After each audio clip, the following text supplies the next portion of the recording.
Hello everybody, I am Dr. Bir Singh Yadav, consultant psychiatrist at Shanti Mission Hospital and advisor to Initiatic School, a spirituality school being run by our mentor Mr. Sai Nandan Reddy, based at Hyderabad. So we are here today amongst this lush green nature at Har Ki Dhun. This is a beautiful picturesque place in the valleys of Uttarakhand, surrounded all around by hills and mountains. I am able to see snow-clad mountains and rivers, etc., etc. So I am lucky enough to share my thoughts as a psychiatrist on a burning topic, that is mental health challenges during COVID-19. So I'll talk on two aspects. First about COVID-19 and then about the mental health challenges. So what is this pandemic, COVID-19? Never ever this generation in its lifetime would have seen such a catastrophic disaster, and never ever this generation in the coming century is going to see such a catastrophe, that is this pandemic COVID-19. Over 4 crore deaths or 4 crore cases all over the world, and US alone counting for about 1 crore cases. And of course India is also not falling behind. It's at number 2 in this table, around 90 lakh cases. And if we talk in terms of deaths, again a huge number. All over world 12 lakh deaths, US alone counting for around 1.2 lakh deaths. That is a huge number, and so much so that even the First Lady Melinda and the US President Donald Trump also could not escape unscathed from it. And in India also the deaths are around touching 1 lakh. But luckily the percentage of deaths, if we compare in terms of percentage, the world over the ratio comes out to be 3%.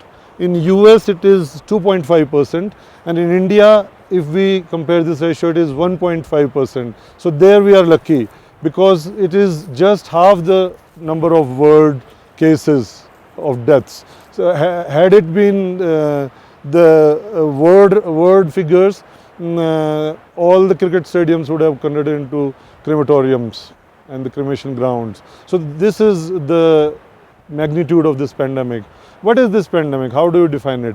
I, as a psychiatrist, define it as collective, stupid and silly actions by this human race, whom we call as Homo sapiens.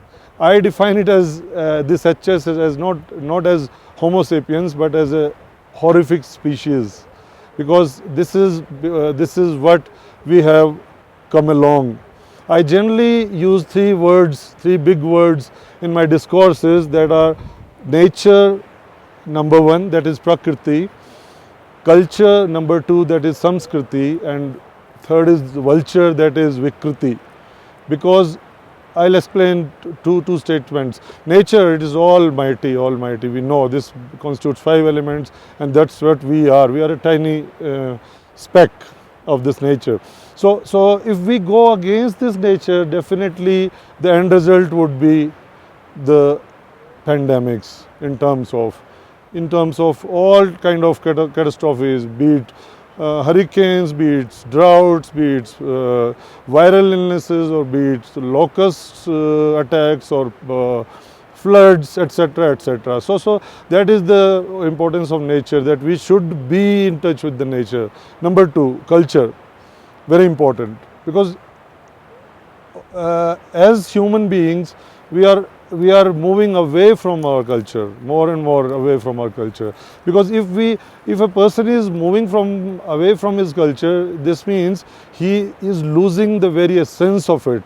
I define a man without culture as a tree without a root, tree without its roots. The culture is our root. So we should again be in culture. And third, I define this as Vikriti or vulture. So if we want to stay away from this Vikriti, as the name suggests in Hindi, in English it means disease or illness. So if we want to remain healthy, we have to be in touch with the first two, that is nature and culture. But the irony and the tragedy of the situation is that we are moving far and far away from the first two. So that's why we are trying to be amongst this nature more and more. Coming on to the second aspect of my discourse, the mental health challenges. 10th October was celebrated as World Mental Health Day. Every year it is being celebrated. This year WHO's theme was mental health for all, greater investment, greater access. I will translate it in Hindi.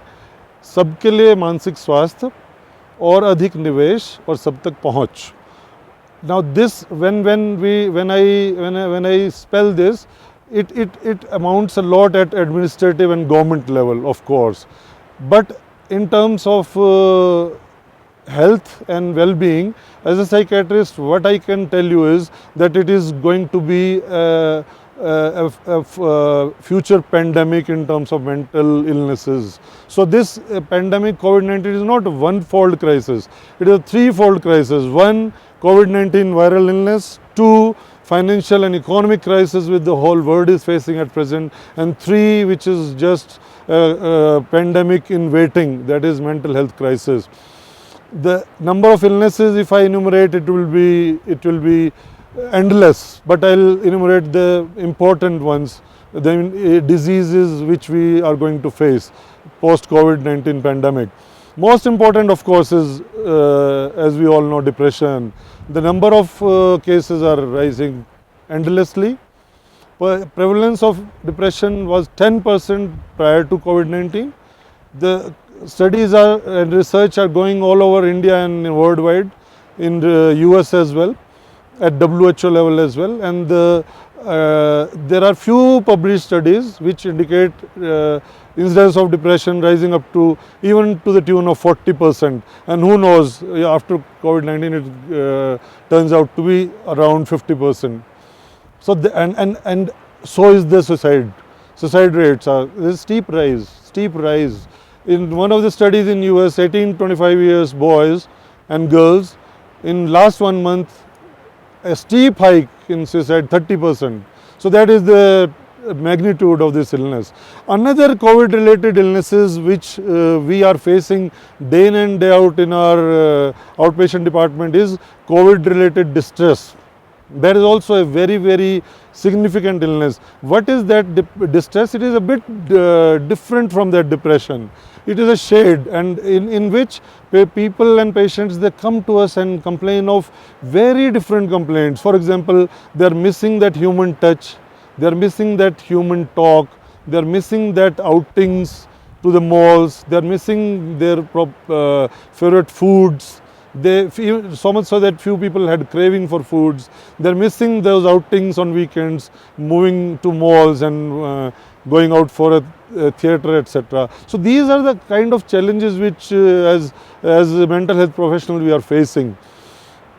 Also there is a steep increase in anxiety disorders, mixed anxiety and depression, generalized anxiety disorders, panic disorder, phobias, as well as post-traumatic stress disorder, which is just going to surface as this pandemic comes to an end.